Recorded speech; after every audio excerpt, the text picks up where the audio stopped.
निगमकल्पतरुगलितं फलम् निगमकल्पतरुगलितं फलम् सुखमुखादमृतद्दवसान्युताम् सुखमुखादमृतद्दवसान्युताम् पिबत भागवतं रसमालयम्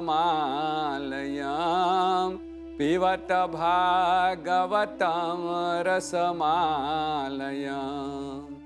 मुहुरहो रसिका भुवि भावुका मुहुरहो रसिका भुवि भावुका पिबत भागवतं रसमालयम्। नमस्कार। श्री सनातन धर्म मंदिर परिषद की ओर से इस अमृतवाणी कार्यक्रम में आचार्य सुरेश सुपाल मिश्र का अभिवादन। दर्शकगण, आज का विषय बहुत सुंदर है क्योंकि अभी हम सब लोग श्रावण मास में चल रहे हैं और श्रावण मास का अंतिम दिन 9 तारीख को है, जिसे हम लोग यज्ञोपवित्र मास कहते हैं, यज्ञ मास कहते हैं, रक्षा सूत का मास कहते हैं, रक्षाबंधन भी कहते हैं। श्रावण का प्रारंभ देवशयनी एकादशी से होता है और देवशयनी एकादशी से चतुर्थ मास भी प्रारंभ हो जाता है और ये चतुर्थ मास जो है भगवान विष्णु शयन करने के लिए चले जाते हैं 4 मास तक और ये 4 मास जो होता है भगवान शिव जी सभी कार्य को संचालन करते हैं।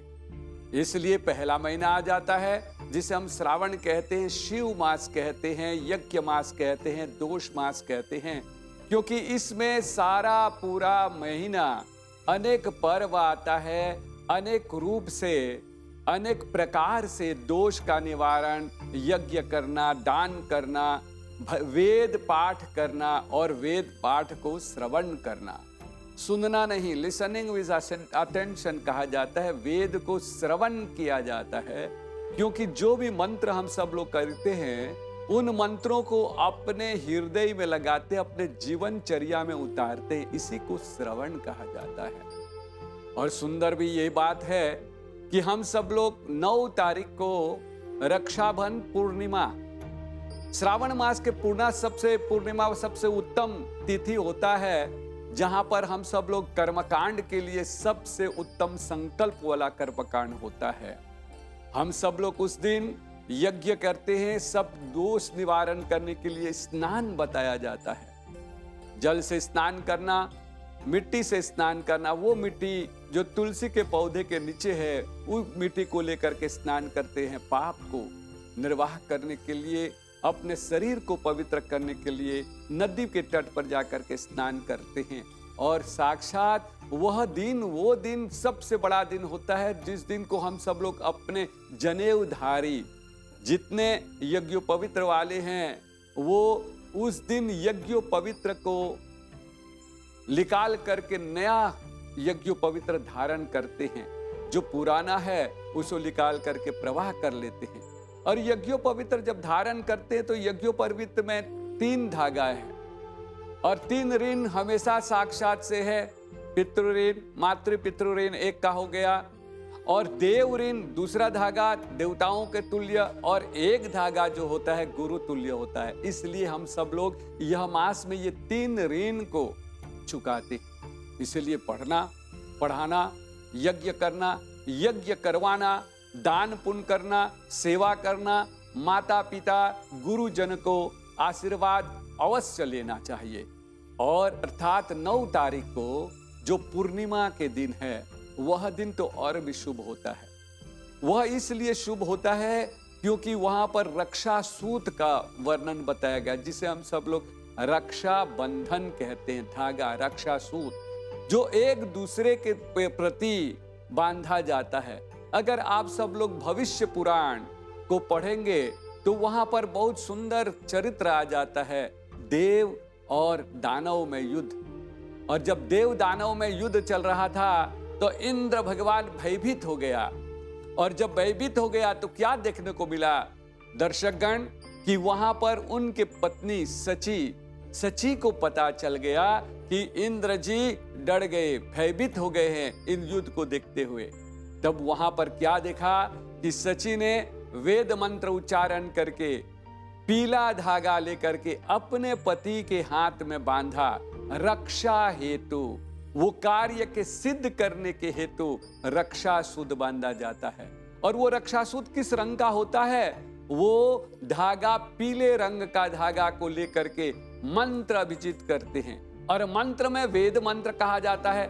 और वेद में सबसे बड़ा मंत्र गायत्री मंत्र होता है, जिसे हम सब लोग गुरु मंत्र भी कहते हैं वेद में। इसीलिए तो कहा ओम भूर्भुवः स्वाहा तत्सवितुर्वरेण्यं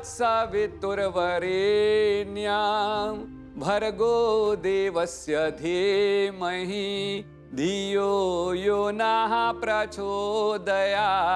उसका मुखड़ा अगर लेंगे तो और भी सुंदर होता है।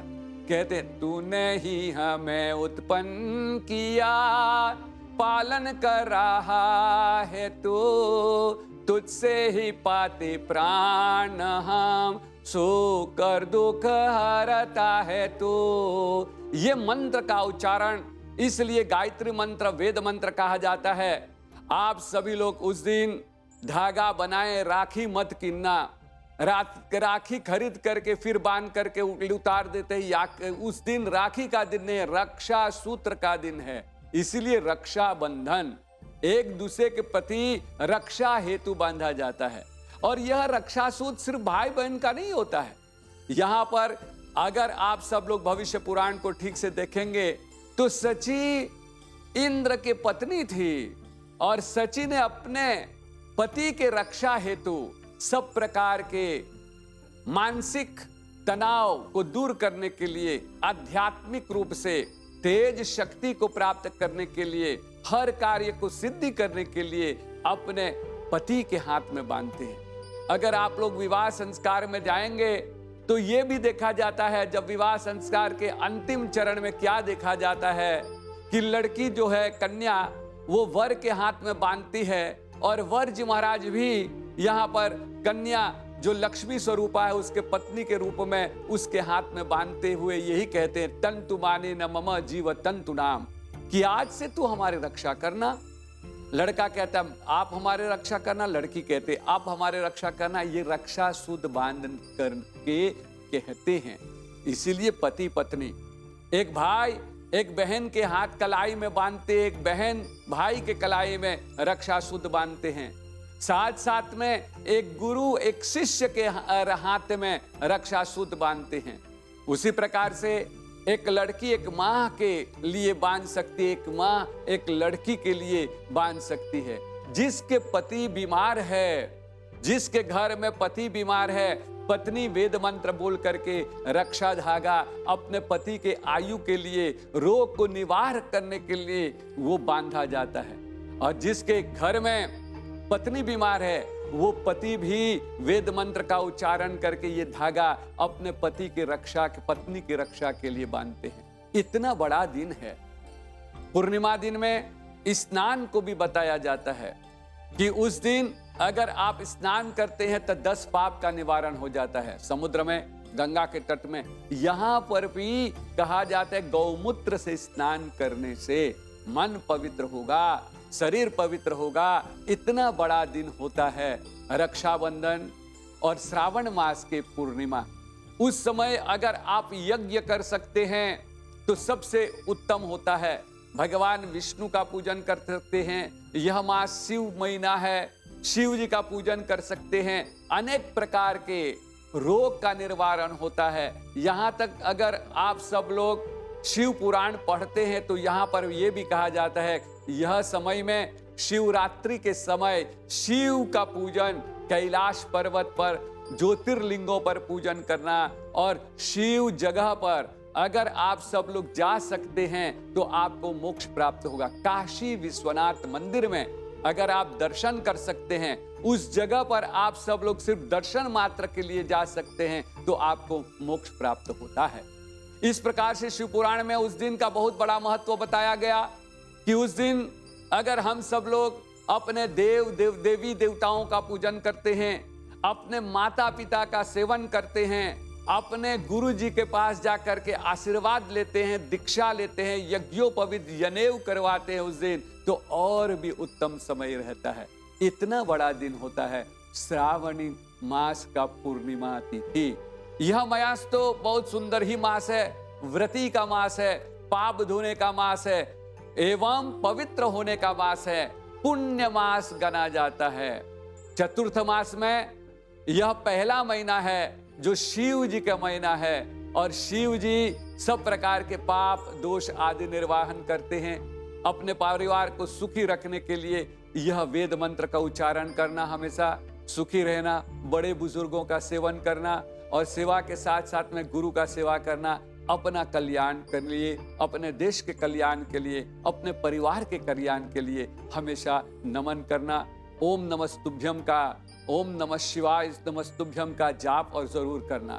सर्वे भवन्तु सुखिनः, सर्वे सन्तु निरामया, सर्वे भद्राणि पश्यन्तु, मा कश्चित् दुःखवा भवेत्। ओम शांति शांति इति शुभम।